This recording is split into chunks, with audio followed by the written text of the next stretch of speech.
I'm going to talk about creating a YouTube banner.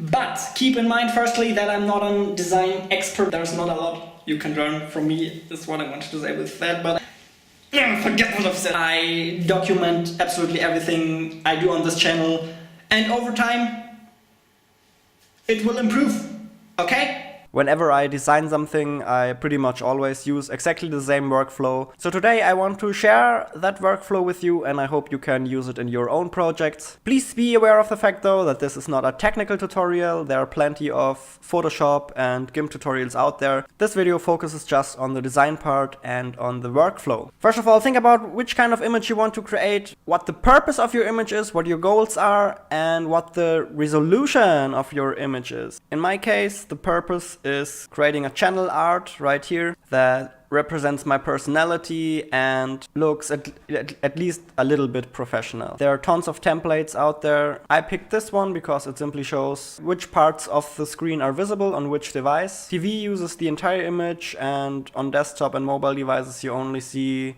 the middle stripe right here. So I remodeled that with these black stripes for full width and this for small width. This part of the channel art will always be visible, so that's where I put my name. As you can see, it has a little bit of a drop shadow just to make it pop a little more. And the way I went about doing this is I just took a couple of pictures of myself with my phone. The quality doesn't need to be super high, and smartphones take pretty good pictures nowadays anyway. Because as I've just said, one of my goals was representing my personality, and in the grand scheme of things what I'm trying to achieve with this YouTube channel is also building some kind of personal brand, so using my face is probably not that bad of an idea to make people remember me. So yeah, I simply started dropping these images in here, filled the entire thing up and tried to make it somewhat asymmetrical. There are some artifacts here and there, but a bit of that doesn't really matter.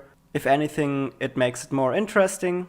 Don't try to make it look too perfect, because that can end up looking even more boring. Also, do not clutter your image with random shit. Everything needs to have a purpose. Don't include any unnecessary elements. I made it black and white.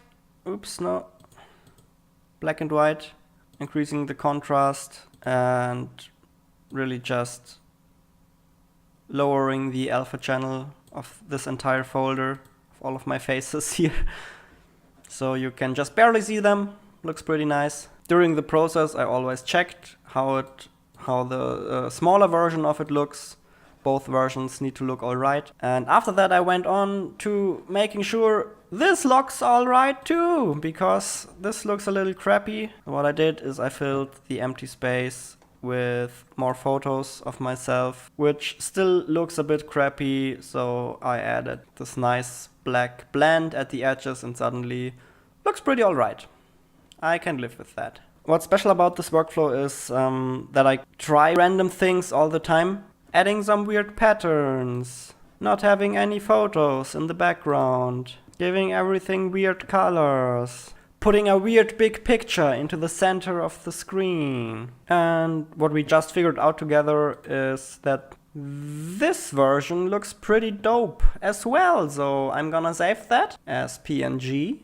And as you can see, there are already a lot of different versions in this folder. So every time I find something new that looks good, I save it. Now let's have a look at the images I saved so far. This is where I started out, just some plain text and a nice texture in the background.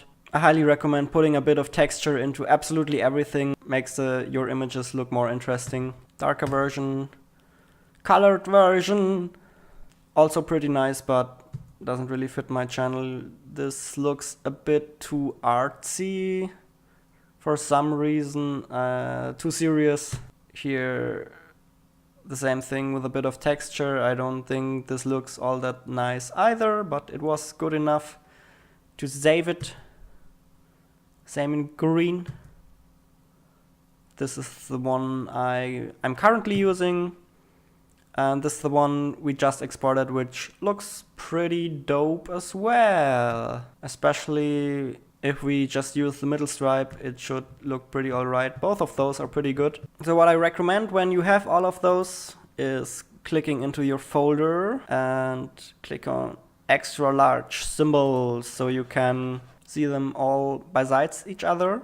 If you want to compare to, you can also open them and put them next to each other. Comparing them side by side, you can often see that one version might be a bit better. In this case, I think I'm gonna stick with this one. But what you absolutely should try if you're not sure is using both of them actually in the context you want to use them in. So let's put the other one into the banner. Okay, selector. Yeah, this looks way worse than I anticipated, so let's reverse that right away. Looks really weird. No, that clearly shows how important it is to put your images into context. That's better.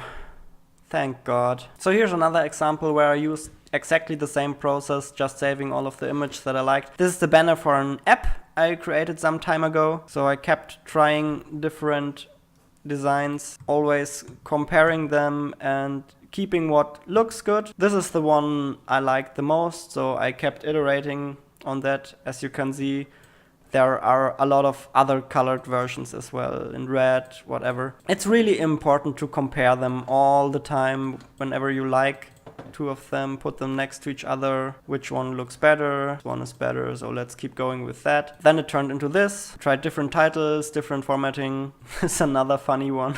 Oh my God. Yeah, you just need to experiment and then compare. Experiment, compare. Experiment, compare.